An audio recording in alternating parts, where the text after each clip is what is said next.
Getting one of the largest creator lawsuits in years. The creator of one of the biggest YouTube franchises, Skibidi Toilet, is supposedly being robbed and silenced. Another company claimed it owned the whole thing, got real episodes removed from YouTube, and sent an email with a threat: negotiate by tomorrow or the whole channel will be deleted. Now a settlement has been announced, but it still leaves multiple questions unanswered. So I'm interviewing someone who says they have evidence, going through the court filings myself, and by the end, I'll make the creator of Skibidi Toilet a personal offer. It starts with the amount of money Skibidi Toilet is worth. Across YouTube, Skibidi Toilet videos got roughly 65 billion views in 1 year alone. At conservative ad rates, that kind of traffic can mean hundreds of thousands of dollars a month from YouTube. Then there's the brand side, toys and major retailers, an official Fortnite skin, and a movie reportedly linked to Michael Bay. The exact value of the franchise is hard to know, but it's likely worth millions. And all of that started with one creator, Alexei Gerasimov.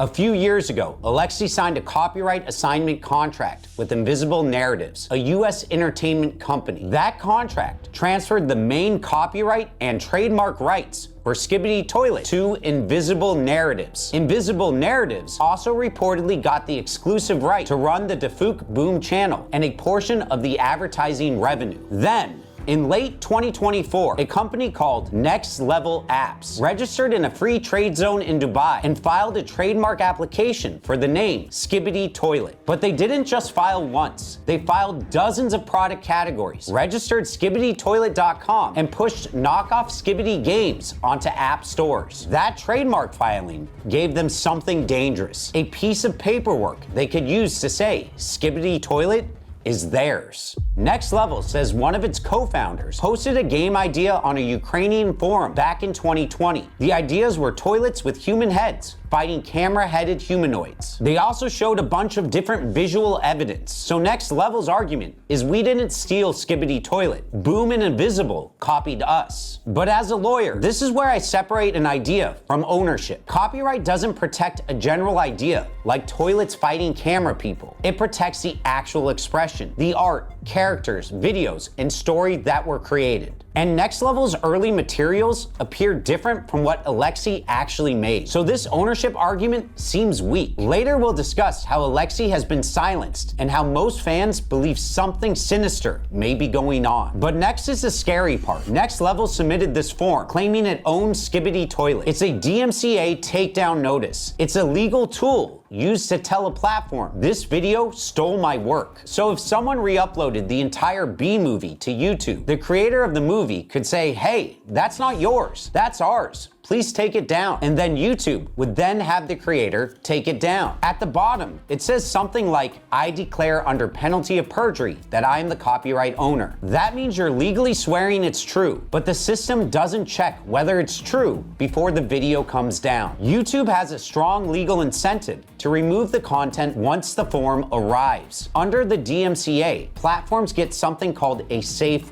harbor, meaning they usually won't be blamed for a user's copyright infringement if they remove videos quickly after a valid takedown notice. So if the form looks valid, YouTube usually removes it first and asks questions later. So the system runs on a dangerous assumption that the person filing the notice is telling the truth. So YouTube treated the claim like it was real and removed access to Skibidi Toilet Season 25, the all-episode video for that season. Once that worked, Next Level followed up with something even more aggressive. The day after the takedowns, this email arrived. The first line says, we're the current owners of Skibidi Toilet. We would like to negotiate by tomorrow. So they gave them 1 day to respond. And the last line says there will be another takedown before channel deletion. These takedowns are devastating for a channel. A channel at the peak of its season looks like this. It's getting millions and millions of views. So when someone issues a DMCA takedown, those views can drop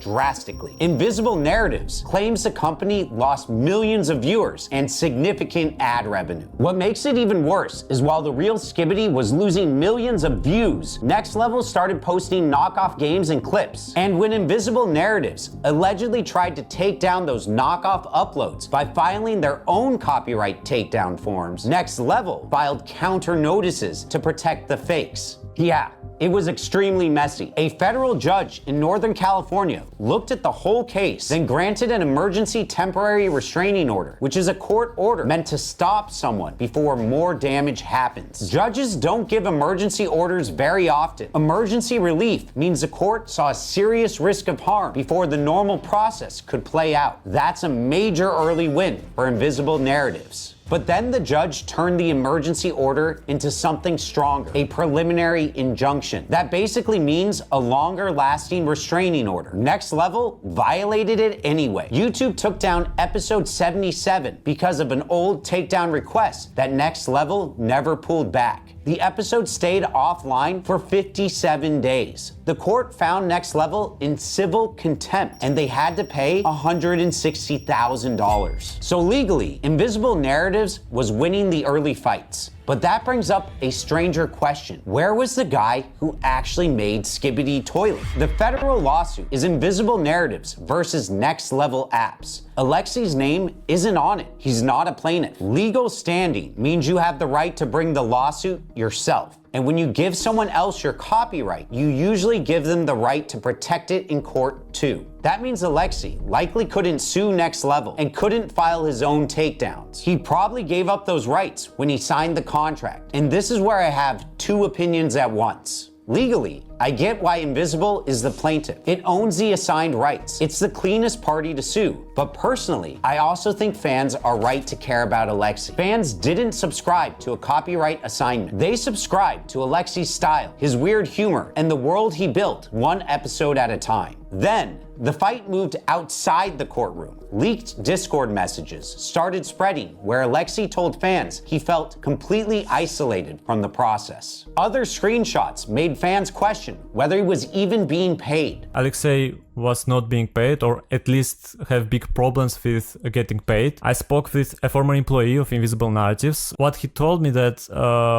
Alexei had problems receiving money because he was Russian. When Alexei gave the Skibidi rights to Invis in 2023, US sanctions against Russia made it very hard for him to get paid by American companies. Fans also pointed to leaked messages where Alexi allegedly said he felt trapped, scammed, and lied to. He sent messages to some YouTubers and saying that he was not being paid and was almost broke. He also said that he lost control of his YouTube monetization in 2024. So if that is true, then he basically lost his main income from the channel. Recently, Invisible Narratives renamed his YouTube channel from Defuk Boom to just Skibidi, with no announcement from Alexi. Fans noticed extremely quickly. The hashtag #BringBoomBack started trending, with thousands of posts demanding Alexi get creative control back.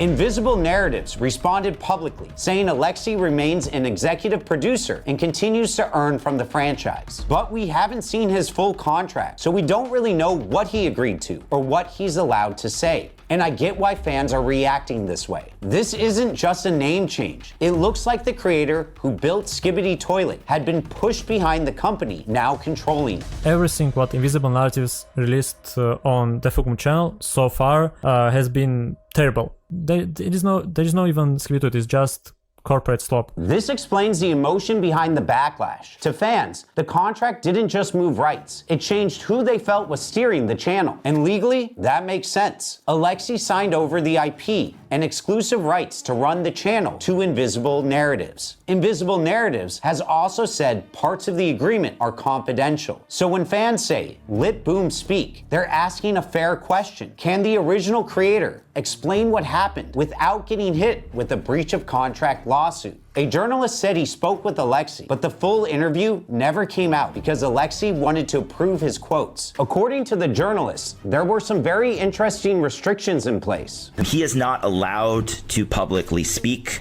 on Invisible Narratives, Skibidi Toilet, or his contract. That backs up what fans are worried about. His silence may not be a choice. It may be part of the contract. Invisible also says it didn't tell Alexi to stay quiet. It says it encouraged him to speak, at least to trusted creators. But one screenshot Invisible published shows Alexi saying he was staying inside boundaries that were safe for him legally and reputationally. But the question remains, What can Alexei actually say without violating his agreement? Do you think Alexei needs a lawyer? Yeah, I think he definitely needs a lawyer. Fans deserve a clear answer, and Alexei deserves a chance to speak for himself. So Alexei, if you're watching this, you may have signed something that prevents you from publicly discussing aspects of your contract. But I got good news for you. No one can keep you from talking to a lawyer. Reach out to me. We can see if there's a legal way to help. But this is where the story starts to feel backwards. While Invisible Narratives was fighting copyright strikes in court, it also started allegedly threatening using copyright strikes on fans.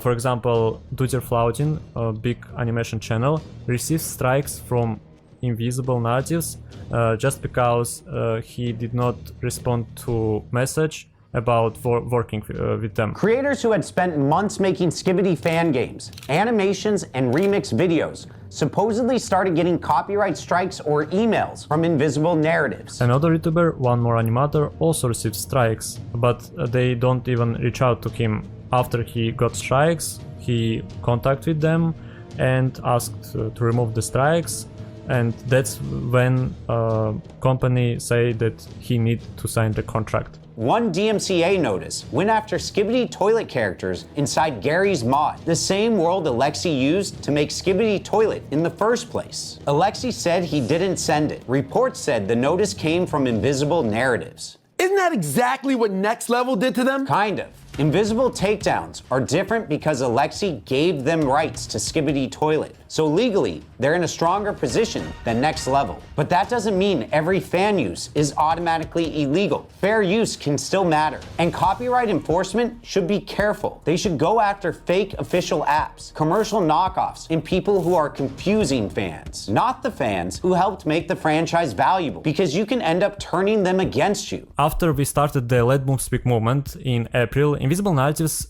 and their consultant David started sending strikes to Skibidi fan channels.